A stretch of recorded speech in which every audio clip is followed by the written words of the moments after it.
It's time for Michael Morales Torres and Lucha Libre Online.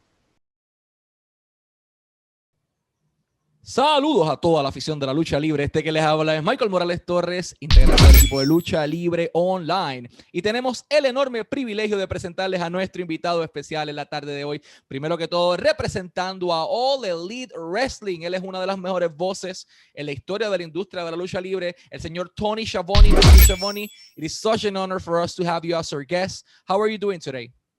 I'm fine, Michael. Thank you for asking. It's great to be with you. It's good to be talking to you. I need to say this. I was with the Atlanta Braves for 11 years doing their minor league baseball games, and I traveled extensively with young men from Puerto Rico, from the Dominican Republic, from Panama. And I should have learned Spanish in 11 years. And I never did, and I really think that was a big mistake because I tried to talk to them all the time, and they talk Spanish. So anyway, I know a few words, but it's good to be talking with you. Thank you for translating to English, and thank you very much for having me.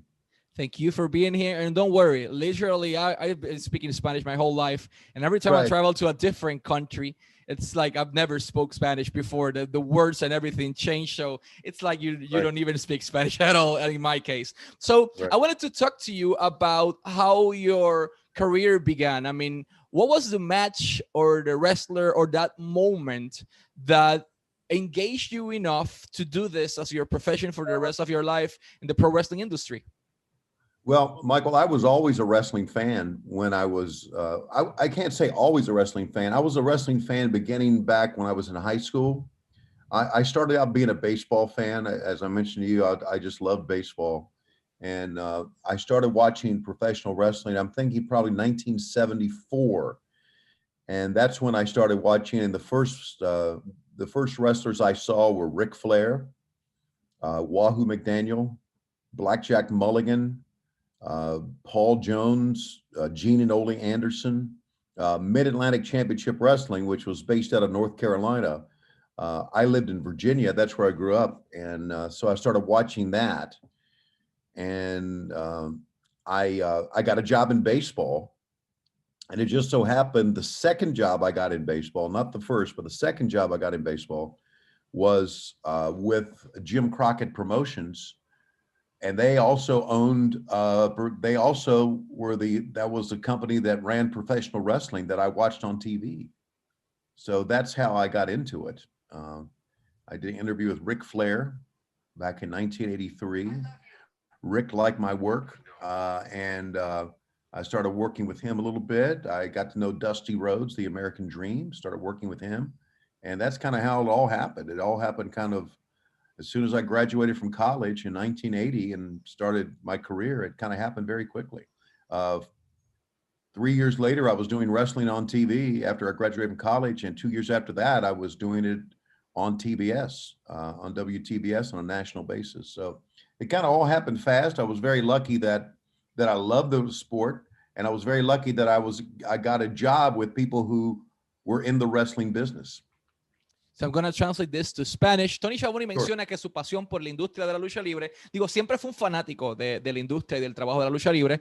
Trabajaba, como bien mencionó, en las pequeñas ligas y como tal en las ligas menores de lo que eran los Atlanta Braves, y trabajaba con béisbol durante toda su carrera. Entonces, uno de sus jefes era Jim Crockett, que también tenía una industria de la lucha libre.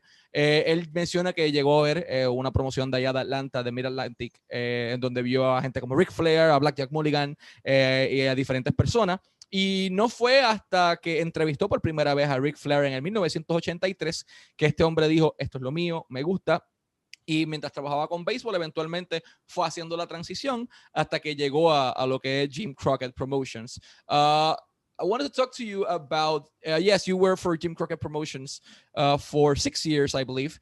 And after that, you signed for 1 year with the old WWF system. You were there for a full year. Why did you left the company only after 1 year? And how was your relationship with Vincent Kennedy McMahon, Vince Jr.? I had a great year with them. Before before I started working with AEW, I would consider the WWF year my best year in pro wrestling. I loved working there, and I got along with Vince McMahon. His children were very young at that time. They weren't in the business. It was 1989. And so I got to know Vince. I got to know Linda McMahon very well. They treated me very well. But I had grown up in the South. I had grown up in Virginia. I had moved to North Carolina. That's where I was working, had been working with Jim Crockett Promotions. They were purchased by Turner Broadcasting in 1989. And I decided I didn't want to work for Turner Broadcasting, and Vince McMahon and the WWF offered me a substantial amount of money. So I packed up my family and moved to Connecticut. After about a year there, Michael, we just didn't like living up there. We didn't think it was a good place to raise a family. The cost of living was very expensive. So my decision to leave the WWF was based purely on what was best for my family, not what was best for my career professionally. And it was a move that I regretted for many, many years. And I finally, after many years of being with WCW, things got okay. But in the beginning, when I came back, it was very tough. And I regretted the decision to leaving because I really liked working with the WWF. But it was basically just a decision based on family needs, cost of living, and because we had five young children. So it was very difficult for us to live in Connecticut and close to New York City. So I'm going to translate this to Spanish now. Le pregunté sobre su tiempo en WWF en aquel momento dado y cómo fue su relación con Vince. En aquel año que estuvo, menciona que él entendía que había sido el mejor año de su carrera, obviamente hasta que llega a AEW y cambia su perspectiva. Pero estando con WWF tuvo muy buena relación con Vince, con Linda, con su familia. En aquel momento dado, Shane y Stefan eran dos niños pequeños, pero el motivo principal por el cual Tony decide dejar la WWF en aquel momento dado, antes de eso, Jim Crockett fue comprado por Turner Broadcasting System. No quería trabajar para ellos. Pues trabaja con WWF por una cantidad muy buena de dinero que le dieron y decide irse de WWF porque Connecticut, al norte de los Estados Unidos, que era donde estaba y se mudó, tenía un estilo de vida demasiado costoso. Todo era muy costa arriba, además de que el clima era distinto, pero principalmente es que era muy costa arriba tener 5 hijos pequeños, como él mencionó en aquel momento dado, y a su esposa, pues el costo de vida era demasiado caro. Connecticut es uno de los estados más caros en Estados Unidos, para quienes se preguntan, y su relación con Vince siempre fue buena. You worked after this, sir, with WCW. From 1990 to 2001, I believe you were one of the longest run employees in the company. How was your experience while working with WCW? It was okay. We had many different bosses. We started out with Jim Herd. We went, then Jim Herd was fired, and then we got a gentleman by the name of Kip Fry. Then Bill Watts was in charge, and then Eric Bischoff was in charge. So I worked for a lot of different people. We had some good moments. Overall, though, it was a very stressful atmosphere, especially near the end. I'm going to say probably 1999, 2000, up into the end was a very stressful atmosphere to work. So at the end, it was not a good place to work. But we had a lot of fun. We did a lot of things. We sold, we had a lot of sellouts of the arenas. The ratings were good on TV, but it became a very stressful atmosphere to work. And there near the end, it really wasn't a good place to work. And it was to the point to where when the company was purchased by the WWF in 2001, I was very relieved. I was very relieved it was over with, because it was putting a strain on my marriage. It was putting a strain on me emotionally. And finally, when it was sold, it made me feel better. I felt at ease. The people ask me, they say, "What's the best moment for you ever in WCW?" And I say, when it was sold and it was all over with. That was the best thing that happened to me in all the years of WCW. That was my favorite moment. So I'm going to translate this to Spanish. Tony Schiavone le preguntamos por su época en WCW del 90 al 2001 y menciona que estuvo ok. ¿Por qué estuvo ok? Porque tuvo demasiados cambios de jefe, había una presión constante, había demasiado estrés, el ambiente no era el mejor, pero principalmente con estos cambios de jefe viene un cambio de visión, hay ajustes constantes y es algo que le estaba poniendo demasiada presión y dificultad, tanto en su vida personal y emocional como en su matrimonio. Entonces cuando empieza a afectar el matrimonio ya ahí la cosa cambia porque está afectándote en tu vida personal. Posteriormente él menciona que su momento, le preguntan constantemente cuál es su momento más feliz de WCW y él menciona que fue cuando la compraron en el 2001 WWF por el hecho de que ya se sentía más aliviado de que podía salir de ese ambiente. Let's fast forward a few years later, about 18 years later, AEW came to business. Everyone was amazed, and one of their biggest signings at that one point was the voice we all remember from WCW screaming, "It's Sting!" And it was Tony Schiavone signed with AEW. You were before that with MLW. I remember a few of the broadcasts, and you had also a radio show with them. But what was the thing with AEW that motivated you enough to say, this is where I want to be for the rest of my career? Well, I think my motivation began with MLW. I think once I got back into MLW and started doing it, I never thought when I started working for MLW, I never thought it would be a career of mine. I was working for the Atlanta Braves. I was doing their AAA baseball. I was working for the University of Georgia with doing football and basketball on their broadcast team. I was working for a radio station full time. And I lost the job with the radio station. So I still had football and basketball that I was doing. I've always been the type of person to try to supplement my income, to try to just many different jobs. I worked for Starbucks for a year. So then MLW came calling, and at first I didn't want to do it, but then they offered me a little bit of money. Not much, but it was helping to supplement the income. And so I started getting back into it, and I realized, I never thought of myself this way, but I realized that my voice from the past was important to the wrestlers, because most of the wrestlers who were wrestling in MLW and who were wrestling on the independently, remember my voice, thought it was a big deal for me to call their matches. So I got to thinking, maybe I can help these young men and women with develop their careers and help them progress. So I felt my job was very important to them. So I started realizing back then that, well, maybe there is a place for me in wrestling. I also started doing a podcast called What Happened When with Conrad Thompson. That started in 2017. And we would start watching wrestling matches together on the WWE network or on YouTube. And we would talk about them. And I started watching wrestling again for the first time in 18 years.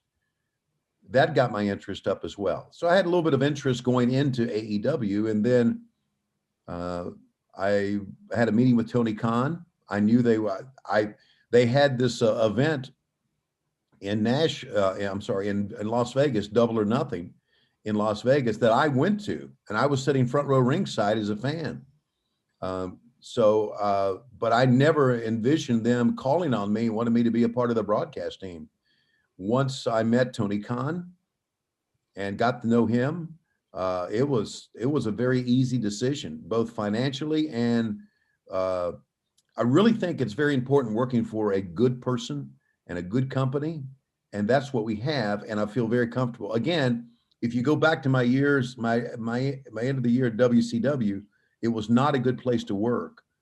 It's with Tony Khan, it's a great place to work. And that's very important to me, especially at my age. So I'm going to translate this to Spanish.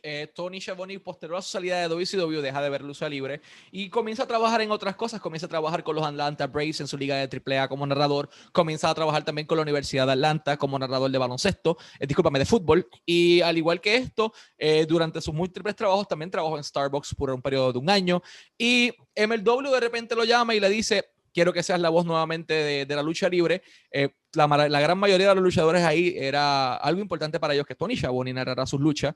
Y así es como nuevamente comienza a entrar al mundo de la lucha libre. Comienza a hacer el programa What Happened When con Conrad Thompson en el 2017 y posteriormente llega a AEW y tiene su primer evento en Las Vegas y Tony Schiavone va como fanático en ringside en primera fila y lo que menos esperaba era que lo iban a llamar a él para ser la voz oficial de All Elite Wrestling. Conoce a Tony Khan y dice que ahí quedó encantado con su trabajo, con su manera de ser y para él es algo muy importante trabajar con personas que sepan lo que hacen, que sean apasionadas, pero que sean buenas personas también. Y eso fue lo que principalmente lo motivó a llegar a la fila de Elite Wrestling. I want to say also something in Spanish regarding where they can find you.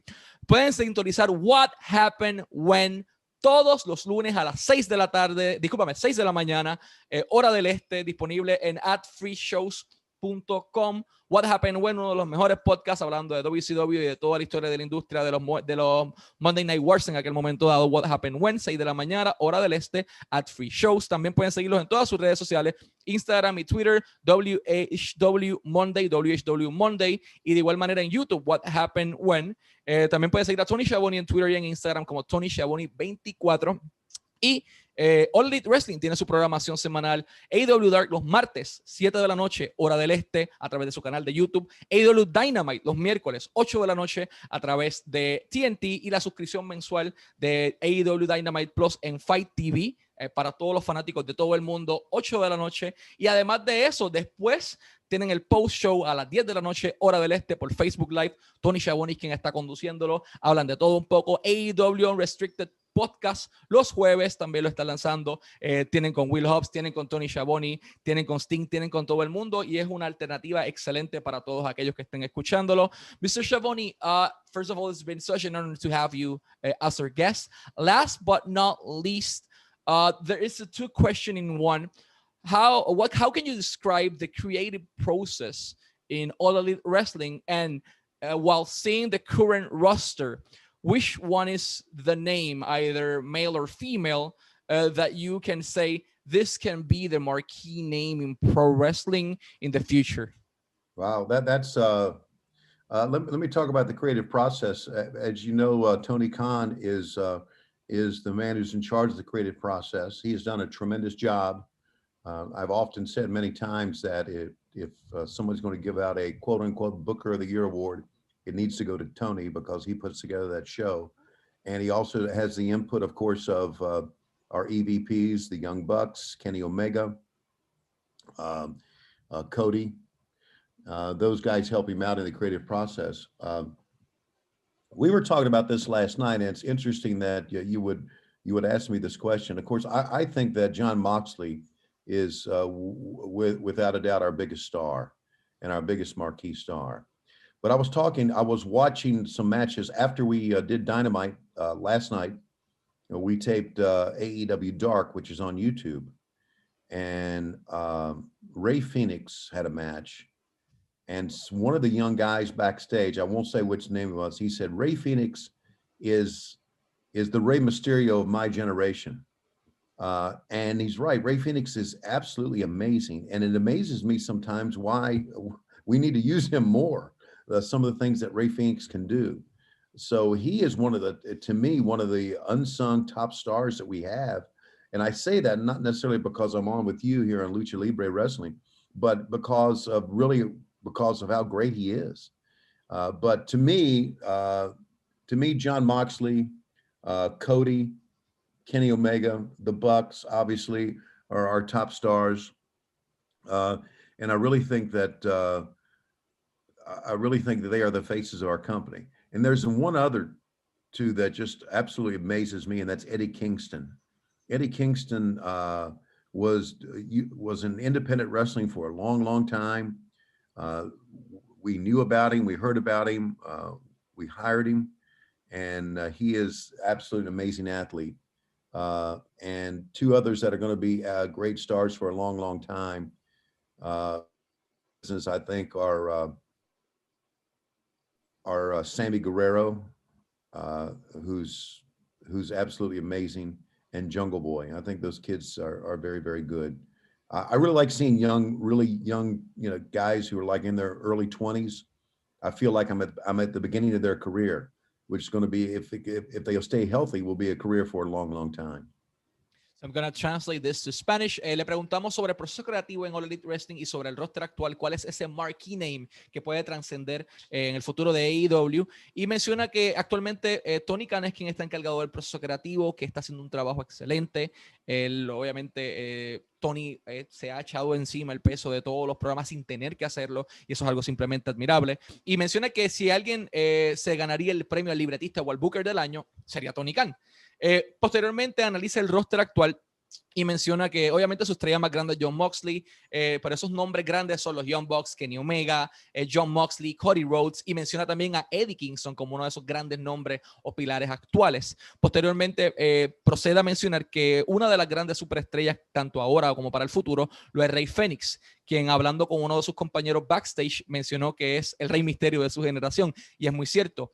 Tony dice que no es porque esté en un programa de lucha libre, pero sí, él entiende que deben utilizar más a Rey Fénix y que tiene un potencial increíble, y en adición añade nombres como Sammy Guevara, como Jungle Boy, y estas futuras estrellas que vamos a estar viendo crecer en el futuro. A todos los fanáticos, Space TV también tiene la programación de AEW Dynamite. Si estás en Brasil, en México, en Panamá, en Chile, donde sea, los fines de semana puedes ver AEW Dynamite por Space TV, además de que los puedes ver miércoles 8 de la noche, Fight TV y TNT, AEW Dark martes 7 de la noche, YouTube, y el post-show de AEW Dynamite inmediatamente después a las 10 de la noche a través de Facebook Live. Sir, it's been such an honor to have you as our guest. We thank you for your time. We also thank the AEW PR team and Ellie for this opportunity, and we always wish you the best of luck, sir. Thank you. Thank you, Michael. Thank you for having me. Please call on me again. I'd love to talk to you one more time. Thanks again. Thank you, sir.